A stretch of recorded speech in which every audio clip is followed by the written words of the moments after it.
మనశంకర వరప్రసాద్ గారు సినిమా సంక్రాంతికి రిలీజ్ అయింది 12వ తారీఖు. అండ్ శరవేగంగా బోల్డన్ని వసూళ్ళని నమోదు చేసి ఈరోజు సక్సెస్ మీట్ అనేది పెట్టుకున్నారు నిన్న. దీంట్లో భాగంగా చిరంజీవి గారి స్పీచ్ కోసం ఎదురు చూసే అభిమానులు చాలామంది ఉంటారు. ఆయన కూడా మంచి స్పీచ్ ఇచ్చారు. దాంట్లో కొన్ని ఆసక్తికరమైన విషయాలు ఉన్నాయి, దాని గురించి మాట్లాడుకుందాం. ఫస్ట్ తను ఏమన్నారు అంటే, అన్నం అమ్మ సినిమా సక్సెస్, అంటే అన్నంతో అమ్మతో సినిమా సక్సెస్ని పోల్చిన విధానం చాలా బాగుంది.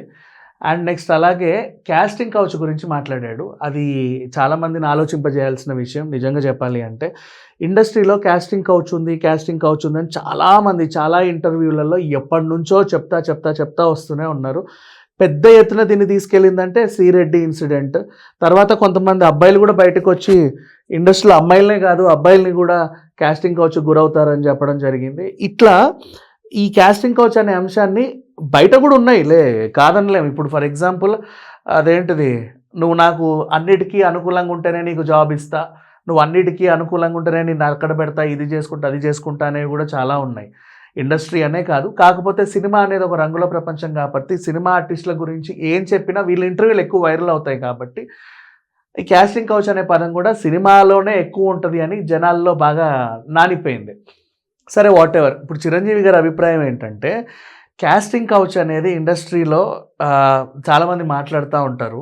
సినిమా అనేది ఒక రంగుల ప్రపంచం. చాలామంది ఇక్కడ ఎవరి టాలెంట్ వారిది, ఎవరి బిహేవియర్ వాళ్ళది, వాళ్ళ బిహేవియర్ని బట్టి వాళ్ళకి కొన్ని సంఘటనలు ఎదురవుతాయే కానీ అందరికీ ఇలా అవుతుందని మాత్రం ఏమీ లేదు. కొత్త వాళ్ళు ఎవరు వచ్చినా సరే మనం ఇండస్ట్రీలో ఎంకరేజ్ చేయాలి, చేస్తూనే ఉంటాము. బట్ కొన్ని చోట్ల తప్పిదాలు జరుగుతూ ఉంటాయి. ఆ తప్పిదాలు వాళ్ళ బిహేవియర్ని బట్టి ఉంటుంది. అంటే ఇప్పుడు ఫర్ ఎగ్జాంపుల్ అర్థమయ్యేలా చెప్పాలి అంటే, ఇప్పుడు ఫోటోలు పట్టుకొని ఒక ఆఫీస్కి వెళ్ళావు, సరే కానీ క్యారెక్టర్ బాగానే ఉంది, ఓ 10 రోజులు షూట్ ఉంటుంది, ఇంత రెమ్యునరేషన్ కానీ అని గోకుతాడు అతను. గోకినప్పుడు నువ్వు తల ఊపితేనే, నీకు నువ్వు కమిట్ అయితేనే అక్కడ ఒక తప్పు జరగద్ది. లేదు అని నువ్వు కరాఖండిగా ఖండిస్తే అక్కడ ఆ తప్పు జరగదు. ఇదే సింపుల్గా చెప్పేది. ఎందుకంటే వాడెవడో మన ఇంటికి వచ్చి అయితే జాకెట్ చింపడు. మనమే వాళ్ళ ఆఫీస్కి వెళ్తున్నాము, వాడు కూర్చుంటున్నాడు, వాడు అడుగుతున్నాడు ఒకటి, నీకు క్యారెక్టర్ ఇవ్వాలి అంటే ఇంకేమైనా అని చెప్పేసి. అప్పుడు లేదండి నేను అలాంటి దాన్ని కాదు, మీరు ఇంకెవరినైనా చూసుకోండి ఇలాంటి అవసరాలకి, నన్ను మాత్రం వదిలేయండి అని అక్కడే చెబితే అక్కడ ఏ తప్పు జరగదు. కానీ అలా చెబితే నాకు క్యారెక్టర్ ఇస్తాడో ఇవ్వడో అని చెప్పేసి కొంతమంది లొంగిపోయే వాళ్ళు కూడా ఉంటారు. వాళ్ళు ఎవరు అంటే, అద్దంలో మొహం చూసుకొని ఇంట్లో గోడ దూకొచ్చేస్తారు. ఇక్కడికి వచ్చిన తర్వాత అంటే తిరిగి ఇంటికి వెళ్ళలేం, ఇక్కడే బతకాలి, ఎన్ని ఆఫీసులు తిరిగినా అవకాశాలు రావట్లే, వెళ్ళిన ప్రతి చోట అందరు అలాగే అడుగుతూ ఉన్నాడు. కాబట్టి తిరిగి వెళ్ళలేక, అలా అని ఇక్కడ బ్రతకలేక, రెంట్లు కట్టుకోలేక, ఫుడ్కి గతి లేక ఏం చేస్తారంటే కొంతమంది అవసరార్థం లొంగిపోతున్నారు. అంటే వాడు అడిగేవాడు ఉన్నాడు కాబట్టే ఇక్కడ తప్పు జరుగుతూ ఉంది. వీళ్ళు ఇంటెన్షనల్గా చేసేదైతే ఏమీ లేదు. పైగా అవకాశం రూపంలో వీళ్ళని అట్రాక్ట్ చేస్తారనమాట. అంటే ఒక్కసారి కమిట్ అవ్వు, నిన్ను ఓవర్ నైట్ నీకు బోల్డ్ అని సినిమాలు ఇచ్చేస్తాం, నీ రాత మారిపోతుంది, అది మారిపోతుంది, ఇది మారిపోతుంది అని చెప్పేవాళ్ళు ఉంటారు. అలా ఏ మచ్చ లేకుండా ఎదిగిన వాళ్ళు కూడా చాలామంది ఉన్నారు. మీకు తెలిస్తే ఎంతోమంది ఆర్టిస్టులు ఖచ్చితంగా వీళ్ళు కమిట్మెంట్ ఇస్తేనే ఈ రోజుకి వచ్చారనేది ఏం లేదు. వాళ్ళ సొంత టాలెంట్తో ఎదిగిన ఆర్టిస్టులు బోలెడు మంది ఉన్నారు. అట్లాంటి వాళ్ళని ఒక ఎగ్జాంపుల్గా తీసుకొని మనలో ఒక సంథింగ్, ఒక డిఫరెంట్ చామ్ అనేది ఉంటే, ఓ క్యారెక్టర్ నిజంగా ఎప్పుడో బాగా పండితే అదే పనిగా ఇంకా బోల్డ్ అని క్యారెక్టర్స్ వస్తూ ఉంటాయి. ఇక చిరంజీవి గారి అభిప్రాయం ఏంటంటే, అందరినీ ఎంకరేజ్ చేయాలి ఇండస్ట్రీలో. క్యాస్టింగ్ కౌచ్ అనేది అడిగేవాడు ఉంటాడు, అడిగేవాడు ఉన్నప్పుడు మనం తిరస్కరిస్తే అక్కడ దాకా వెళ్లకుండా ఉంటుంది అంశం అనేది ఆయన అభిప్రాయం. సరే. అండ్ నిన్నటి సక్సెస్ మీట్ మొత్తంలో నాకు ఈ అంశం బాగా నచ్చింది, అందుకే ఈ టాపిక్ చేయాలనుకున్నా.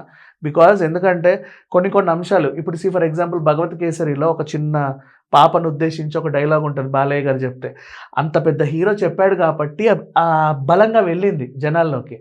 అట్లాగే ఇప్పుడు చిరంజీవి గారిది కూడా మనం స్టాలిన్ సినిమా చూస్తే, మీరు ఒక ముగ్గురికి హెల్ప్ చేయండి, ఆ ముగ్గురిని మరో ముగ్గురికి హెల్ప్ చేయమని చెప్పండి అనేది అప్పట్లో చాలా వైరల్ అయింది. చాలామంది కూడా సహాయాలు చేసుకున్నారు. ఆ సహాయంతో కృతజ్ఞతగా తిరిగి సహాయం చేసిన వాళ్ళు కూడా చాలామంది ఉన్నారు. ఇప్పుడు కూడా ఇట్లాంటి అంశాన్ని, ఇంత పెద్ద అంశాన్ని ఆయన నోటి వెంట రావడం నిజంగా బాగుంది. ఈవెన్ ఈ సినిమాలో కూడా ఒక మంచి ఎలిమెంట్ ఉంది. చాలామంది సంక్రాంతి సినిమాలంటే కేవలం ఎంజాయ్‌మెంటే అనుకుంటారు గానీ, సినిమాలో కూడా ఒక నీతి ఉంది. పెళ్ళిళ్ళు చేసుకుంటున్నారు. చాలా తక్కువ కాలంలో, ఎంత తక్కువ కాలం అంటే నిజంగా చెప్పాలంటే అదేంటి pre wedding shoot, haldi function, ఆ ఫంక్షను, ఈ ఫంక్షను, తర్వాత అన్నీ సంగీతాలు అన్నీ చేసుకుంటారు. ఎక్కడో డెస్టినేషన్‌కెళ్ళి అతిథులందరిని అక్కడికి పిలిచి ఒక పెద్ద కోటలో పెళ్లి చేసుకుంటారు. ఆ ఆల్బము తిరిగేయక ముందే, లాస్ట్ ఫోటో చూడకముందే వీళ్ళకి విడాకులు అయిపోతున్నాయి. ఇట్లాంటి టైంలో అంటే సమాజం ఈ మధ్యకాలం విడాకులు ఎక్కువైపోయాయి.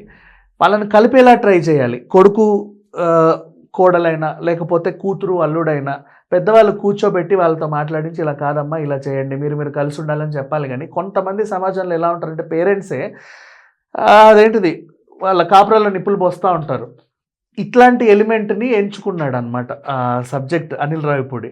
సో ఇట్లాంటి ఒక పెద్ద అంశాన్ని ఇలాంటి ఒక పెద్ద హీరోతో చెప్పిస్తే జనాలకు ఈజీగా రీచ్ అవుతుంది నా సినిమా.